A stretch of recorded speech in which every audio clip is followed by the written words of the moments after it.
नमस्कार दोस्तों, आज की मेरी कहानी पूरी जरूर देखिएगा क्योंकि ऐसी कहानी कभी कभार ही आपके सामने पेश की जाती है।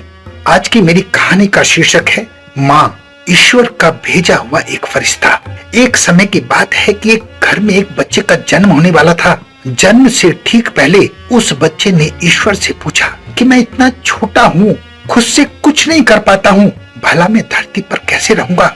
कृपया मुझे अपने पास ही रहने दीजिए, मुझे कहीं नहीं जाना है, मैं बस आपके साथ रहना चाहता हूँ। भगवान ने उस बच्चे से कहा, मेरे पास बहुत से फरिश्ते हैं और उनमें से एक फरिश्ते को मैंने तुम्हारे लिए चुना है, वो तुम्हारा बहुत बहुत ख्याल रखेगा।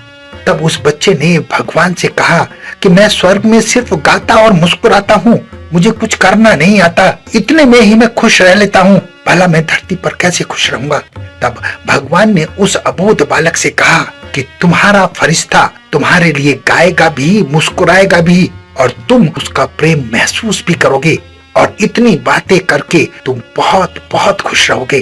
तब उस बालक ने भगवान से पूछा कि मुझे तो वहाँ की भाषा भी नहीं आती है, मैं उनकी भाषा को कैसे समझूंगा?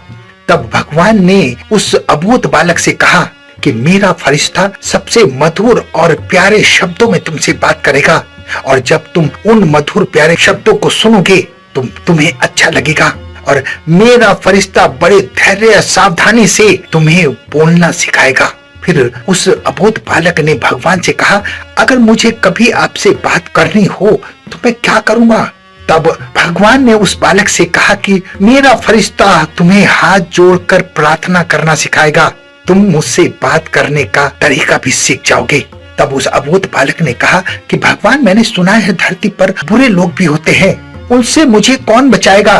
तब भगवान ने कहा, मेरा फरिश्ता तुम्हारे साथ हमेशा रहेगा, वो अपनी जान खतरे में डाल देगा लेकिन तुम्हें हर हाल में बचाएगा।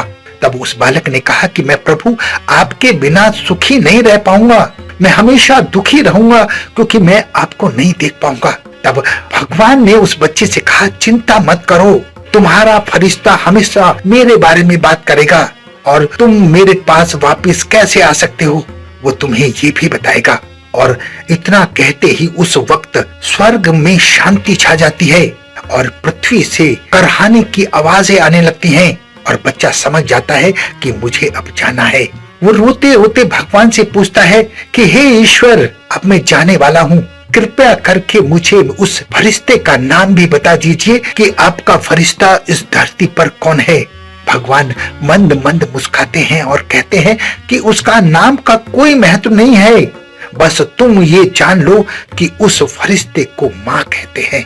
दोस्तों, माँ का महत्व इस कहानी में बताया गया है। ईश्वर का फरिश्ता माँ है, माँ का कर्ज इस दुनिया में कोई नहीं उतार सकता है। माँ माँ होती है, अपनी माँ का आदर कीजिए और दुनिया में हर माँ समान स्त्री को अपनी माँ समझें, उसका उसी ढंग से यथा योग्य सत्कार करें, आदर करें, तभी आप अपनी मंजिल को पा सकते हैं, इस जन्म लेने के उद्देश्य को पा सकते हैं। माँ का कर्ज कभी कोई नहीं उतार सकता, इसलिए अपनी माँ का आदर सत्कार जरूर करें। अपना बहुत ध्यान रखें, हंसते रहें, मुस्कुराते रहें, खुश रहें। धन्यवाद।